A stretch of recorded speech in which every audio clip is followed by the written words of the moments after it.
I wanted to honor what Guillermo did in the first movie, but also really make this movie my own. So I grew up, in the late '70s, early '80s. So I love action, adventure movies, Star Wars, Raiders of the Lost Ark, all of that stuff.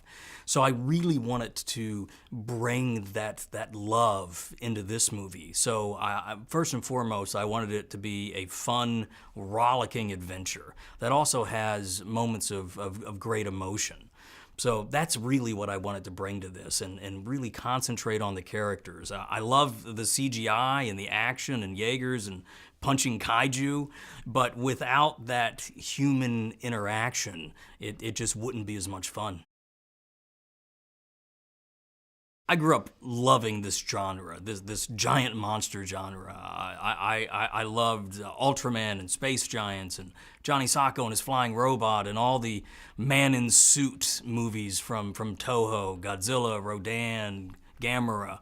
And what I love about this movie is I wanted to take that idea of the man in the rubber suit destroying the city, but use the most advanced visual effects to actually tell that story. So I got a chance to make the giant rubber suit monster movie, but with state-of-the-art technology.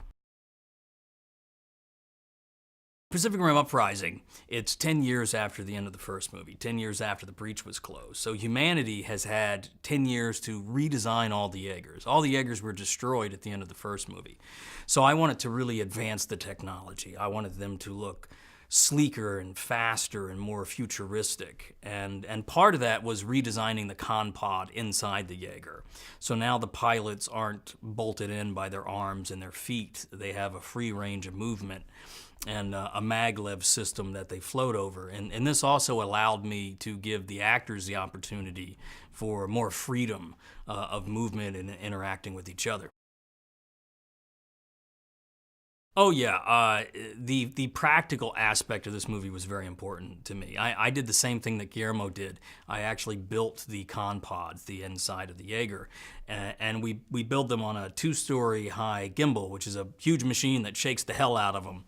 So they're bolted into their suits, the back of their suits. We're shaking the set, and they have treadmills that they have to run on, and they have to be in perfect sync with each other. So I made it as difficult as possible for the actors. I loved working on an international scale, and it's one of the things that I really love about the Pacific Rim and what Guillermo del Toro and Travis Beacham built was this idea that it's the entire world coming together to fight a common threat. So I got to have an international cast that was absolutely wonderful to work on. We got to shoot in Australia, in China, Iceland, Los Angeles, and then plate shots all over the world. I love stories about people putting their differences aside and really coming together and not just coming together because they have to, but coming together because they need to. It's not just the external threat. There's something inside them that needs to connect with other human beings. Oh, there's so many extra things I would love to put on the Blu-ray. Let me think. What's one of the really good ones? There's some extended scenes that I really loved. There's some great ad libs by the cast. I think actually there's one just tiny little moment that I always loved. It's when Kaylee Spaney, who plays Amara, actually in the original cut, she interacts with Jing Tian, who plays Xiao Li Wen. She intercepts her in the hallway, and it's such a wonderful little moment. But for flow and timing reasons, it got snipped out.